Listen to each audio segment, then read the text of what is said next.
Assalamualaikum warahmatullahi wabarakatuh. Perkenalkan, nama saya Adam Riansana Binorch dengan NPM 131200001 dari kelas 1 Transportasi A. Di sini saya akan menjelaskan tentang teori motivasi dan hierarki kebutuhan Abraham Maslow.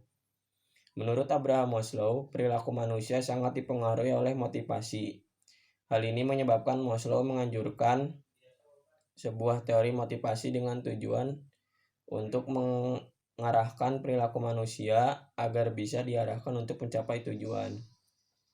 Maslow mengatakan bahwa motivasi menyebabkan perilaku yang diarahkan pada tujuan.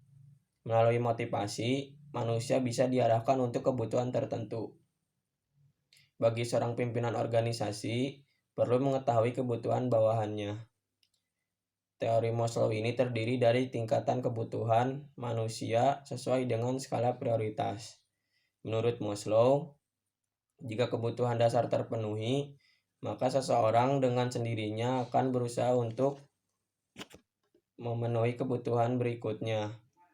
Teori Maslow ini kemudian digunakan oleh ilmuwan manajemen sebagai hal yang harus diketahui oleh para ilmuwan manajemen yang paling utama oleh pimpinan organisasi. Karena dengan memahami teori motivasi ini, maka pimpinan seharusnya mampu mengarahkan sumber daya manusia menjadi lebih produktif dan optimal. Dalam teori hierarki kebutuhan dari Abraham Maslow, kebutuhan manusia dapat diklasifikasikan sebagai berikut. Kebutuhan fisiologis. Kebutuhan fisiologis merupakan kebutuhan dasar seseorang yang meliputi makanan, pakaian, tempat tinggal, udara, air, dan lain-lain. Kebutuhan ini berhubungan dengan kelangsungan hidup dan pemeliharaan kehidupan manusia.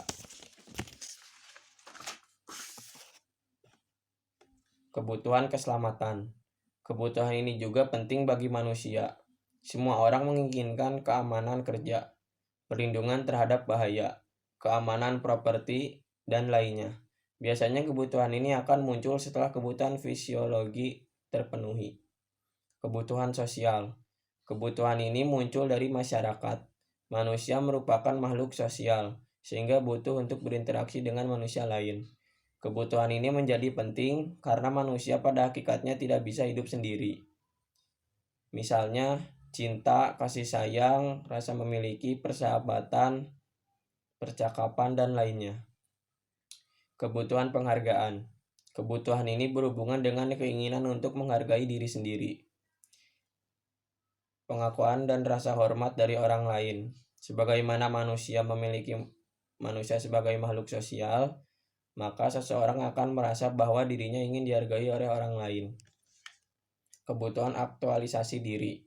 Ini adalah kebutuhan dari tatanan tertinggi dan kebutuhan ditemukan pada orang yang sebelumnya kebutuhannya dipenuhi. Pelayanan sosial ataupun meditasi dengan cara aktualisasi diri. Seseorang dianggap sudah lebih dihargai lagi. Seseorang melakukan pelayanan bagi orang lain sehingga menjadikan dirinya bermakna lebih bagi orang banyak. Terima kasih, sekian dari saya. Wassalamualaikum warahmatullahi wabarakatuh.